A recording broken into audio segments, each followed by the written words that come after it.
Hey everybody, Tim Gresh here with a special guest, Patty Peoples. Hello. Patty is a very awesome person. Notably, she competed in the 1984 and 1985 Tour de France for Team USA. So she's here visiting on the East Coast, and I was able to get her here on the channel. So we're going to talk about some just bike stuff, bike fit stuff, all kinds of odds and ends. Yesterday, we had a really cool event here at the shop where we watched the Tour de France Femmes, the final stage. Patty did a little talk, and that was really cool. So yeah, thanks for being here. Oh, you're welcome. Thanks for having me. Yeah. One of the questions I had for you was racing in the 80s, when you first started, Right. Did you have any like bike fit issues? Is bike fit really a thing that was talked about? It's not like it is today. They basically eyeballed you.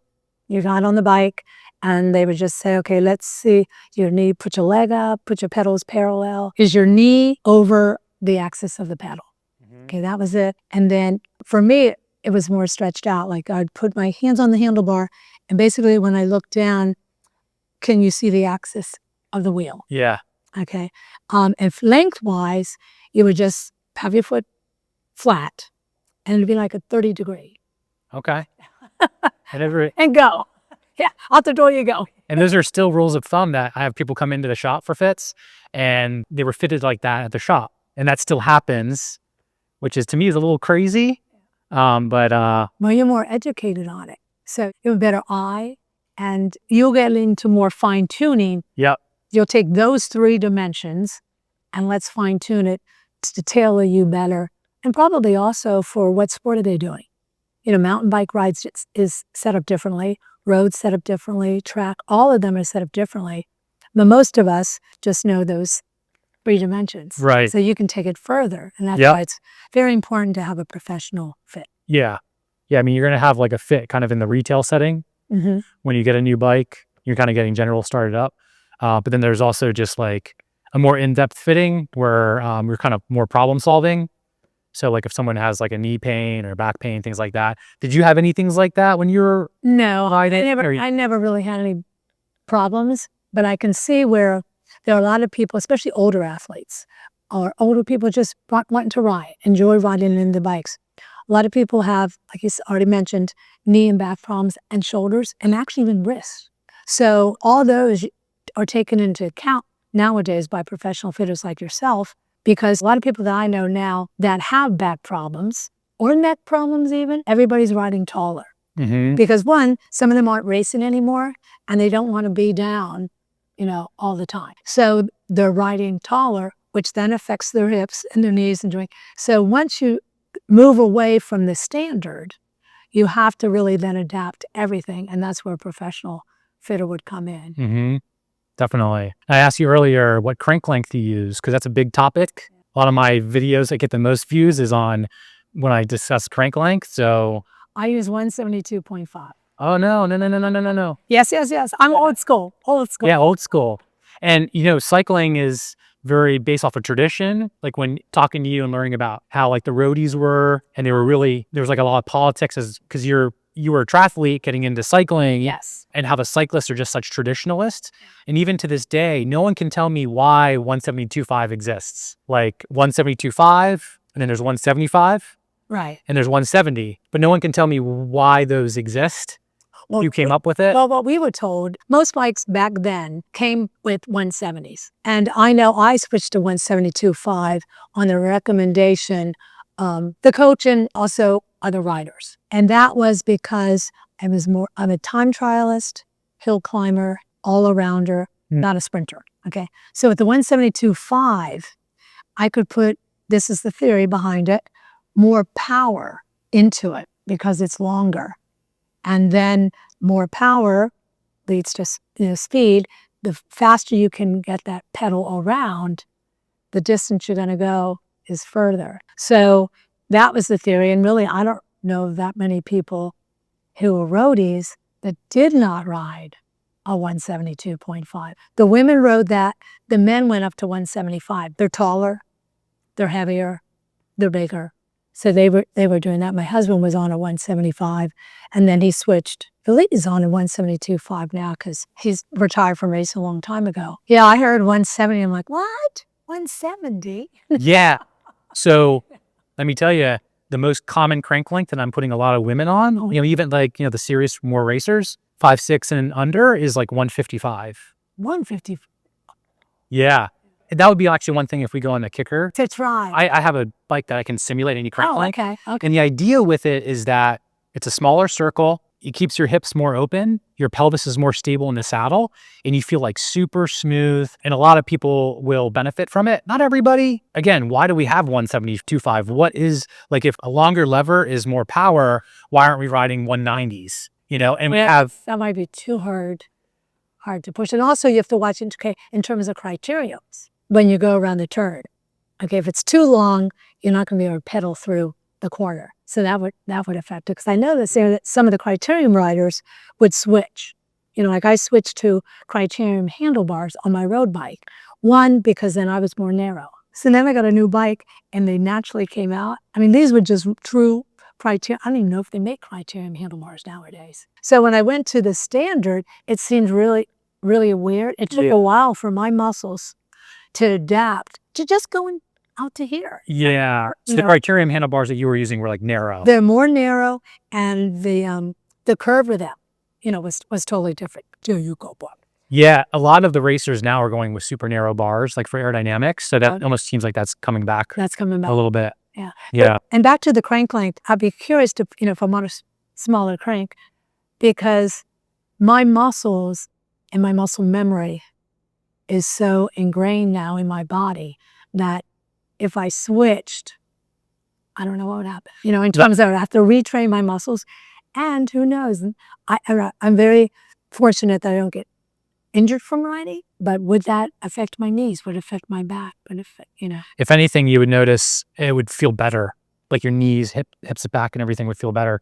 But there's another good point here is that like when someone comes in for a fit and if they tell me like I've been riding 172.5s forever and I feel great, haven't had any problems, I mean, there's no need to change it. Like shorter cranks isn't just like something you do because like Pogacar is riding them. It's really a means to improving like your pelvic stability. So riders that are like really rocking aggressively, you can really calm that down with cranks that are smaller.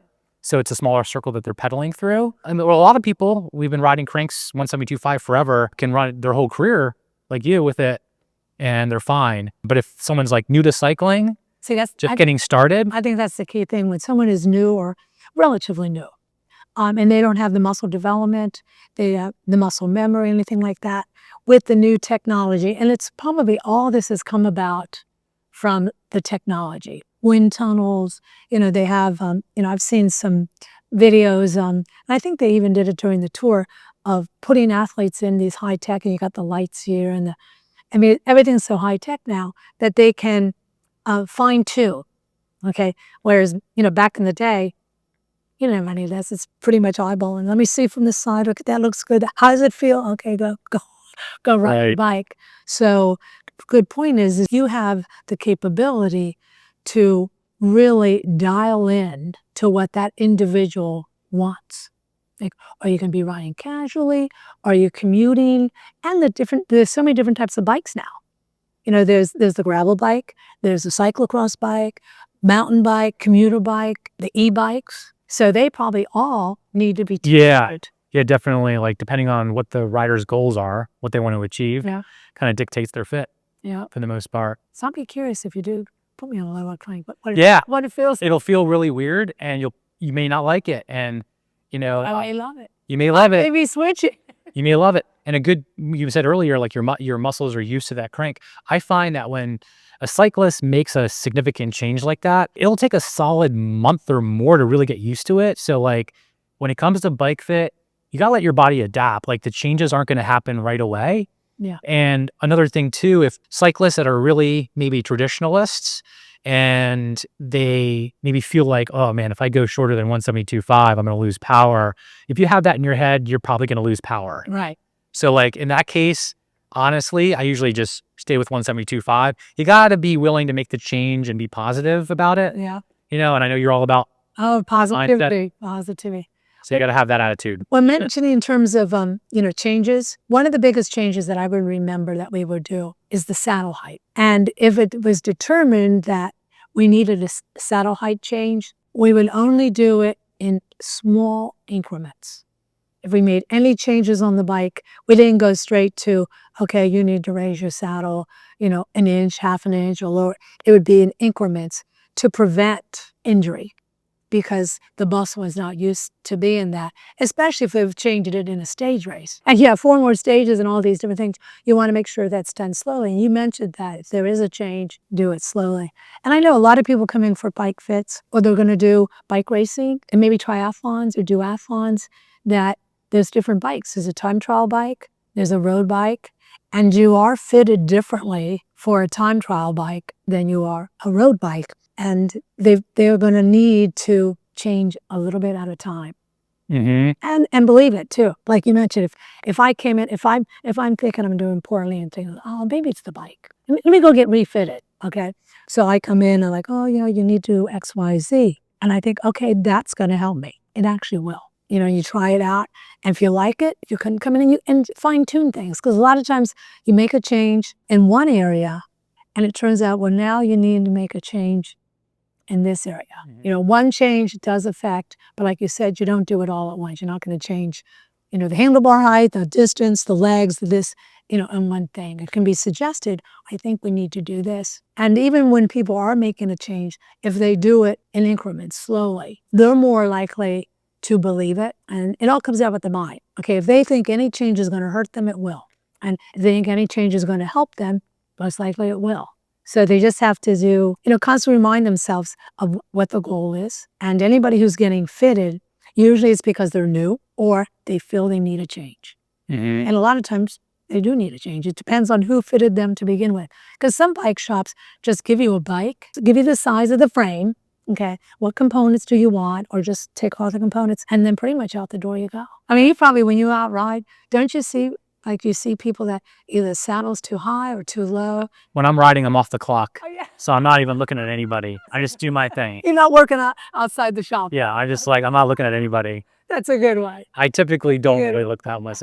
I do, if it's very obvious, I will. Well, that's actually one reason why I think we have, going back to the crank length, the same cranks on every bike, because you have no say. When you buy a bike, you get what it has. So we're ending up in the situation where literally people this tall to people are on 172.5. Yeah. The industry kind of dictates that. And it's not like there was really any pushback. No one was saying hey, I feel like I'm pedaling too big of a circle. I'm a big advocate of fit first, buy later. And I think that's really how bikes should be, is that you kind of do a fit, figure out what your needs are, and then that maps out, and then you build that bike around that. Not super profitable if you're going to do massive volume like the big brands, but I think ideally for people that are serious about cycling, get a custom built bike. I mean, it doesn't have to be the bike was hand built for you, like the frame. You can get a stock frame, but it's built up with the crank length you need, the stem, the handlebars. It's just much more efficient, less wasteful, and you're going to get a better result. Yeah. And the thing is, bikes don't really depreciate. It's not like a car. You drive a car off the lot, it's like $5,000. Or now if you try to resell it. But I found bikes really don't depreciate. If you have a bike, let's say you bought it for, $30,000 and you had it for a year, you could probably sell it for $3,000. Yeah. That's what I have found. Yeah. Yeah, typically I'd say that's the case. And for those that bought bikes with rim brakes, those have lost a lot of value because everyone wants disc brakes now. Oh, yeah. So those have kind of lost some value. Yeah, because you can't put disc brakes. You can't put disc brakes back on. Yeah. And that was a kind of a recent innovation. So there's people that bought an expensive rim brake bike and no one wants to buy it. Yeah. Well, in all honesty, I just rode for the first time disc brakes on a road bike last year during the Women's Tour de France, when a bunch of us from the originals were the females who rode from 1984 to 1989, when the Women's Tour de France was in conjunction with the men. And we went over there and we rented bikes versus everybody bringing their bike. And they only had disc brake bikes. Oh, I loved it. Yes. I was like, why did I wait so long?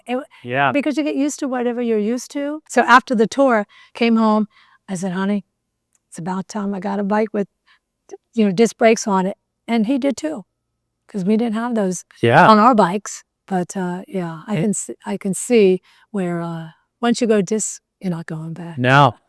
And just like when you were doing tri and a lot of things, I didn't know all this, but I learned from Patty that a lot of technology from triathlon trickled into cycling in the early days, like clip 80s, mid 80s. About the mid 80s, yeah. So there's like clip-in pedals, clip-in pedals, aero bars, the helmet, the helmet. color. It's not always just the blacks, white socks, black shorts. Now there's the jerseys are colors, there's brightness in the colors, which actually bringing color into cycling increased women's involvement.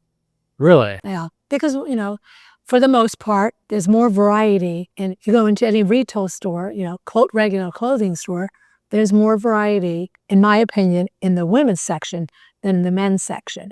So why not in the sports? That makes sense. So. And fast forward to now, the disc brakes comes from like the mountain bike world, the tubeless tires, the one by where you have one gear in the front and a bunch in the back.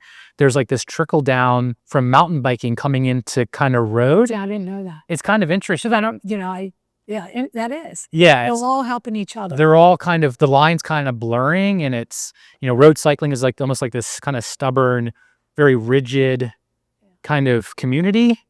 Well, I think it's because road cycling came first.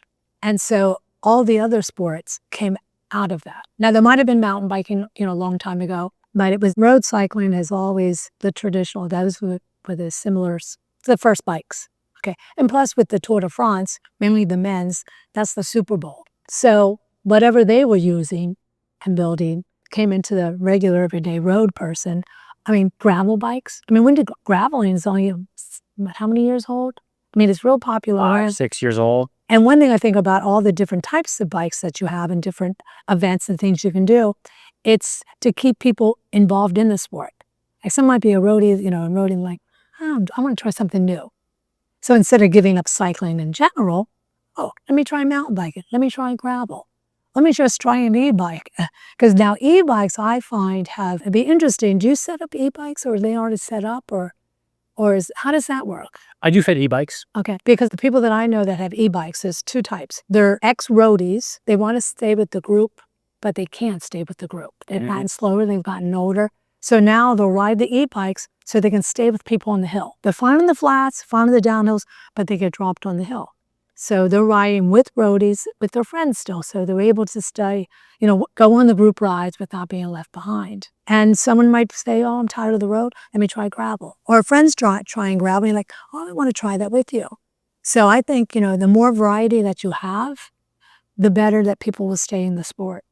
Yeah, definitely. And they probably set, like we mentioned earlier, you set up differently for the mountain bike as the road bike. Yeah, and it accommodates more goals too, because not everyone's going to be able to perform on, like the bikes with the down tube shifting like this, that really left a lot of people out. Oh, yeah. A lot of my customers, they just want to ride, have fun. They want to perform well and be strong and stuff, but they want something that they're going to feel good on. Well, aren't those bikes called like if someone came in and said, I want a hybrid bike, wouldn't that be where it's a road bike, but the handlebars are a little bit higher? Basically. And that the tires are a little bit wider?